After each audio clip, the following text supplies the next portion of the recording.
Dès son arrivée en grande pompe à Dolisie, les 45 élus du conseil municipal lui ont réservé un accueil des plus chaleureux. À l'esplanade de la mairie de Dolisie, tout comme dans la salle de l'hôtel de ville, il a manqué de l'espace pour contenir les foules venues festoyer avec l'ancien patron des Fauves du Niari, le colonel-major Rémi Ayayo Sikunga. Invité par le conseil municipal à porter les attributs le consacrant citoyen d'honneur de la ville de Dolisie. Grâce à vous, la ville a connu une réputation continentale. De même, pour vos actions philanthropiques, Dolisie vous reste reconnaissante. Allez de l'avant, nous vous soutenons, a dit en substance Dieudonné Félicien Zaou, vice-maire de la ville, reconnaissant ses mérites.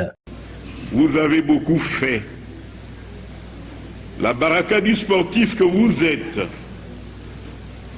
vous colle toujours à la peau.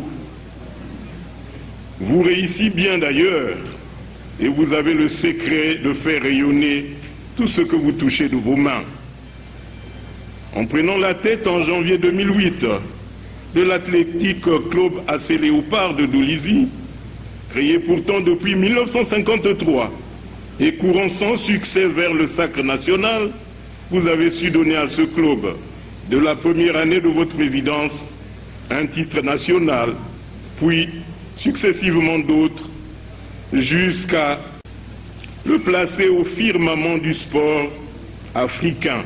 L'œil du peuple qui voit tout a tranché sans appel le procès de la reconnaissance de votre œuvre. C'est pourquoi nous pouvons dire, sans nous tromper, que le peuple est meilleur juge.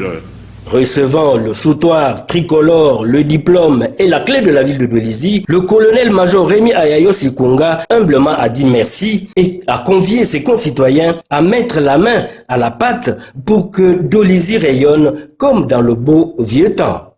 L'humilité, qui est une vertu dont j'ai fait profession d'admirer et de pratiquer, me bride et m'oblige à ne guère égrener tout ce que j'ai pu accomplir au profit des Dolisiens. Comme Napoléon Bonaparte, je dis que le succès est le plus grand orateur du monde.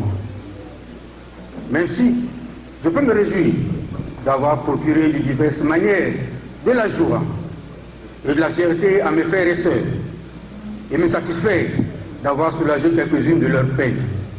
Je voudrais de cette tribune, et avec la solennité qui sied, leur dire que nous avons l'impérieux devoir de rebâtir et réenchanter Dolisie. Très fort possible, avec l'apport de chacun de tous, des plus illustres d'entre nous, aux plus humbles, des vénérés sages et notables, aux femmes et aux jeunes. Nous devons donner à nos successeurs la joie de connaître une ville prospère et éclatante.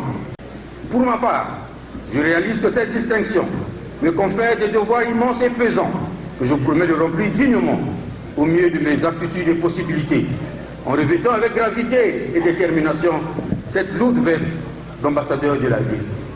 Ma gratitude va également à deux citoyens d'honneur de cette ville, à savoir le ministre d'État Pierre Mabiala et M. Mexon Raoul Ominga, qui m'ont fait savoir leur sincère désolation de ne pouvoir être des nôtres et qui m'ont assuré d'être en esprit conseiller. Ce qui justifie d'ailleurs la réussite de l'événement.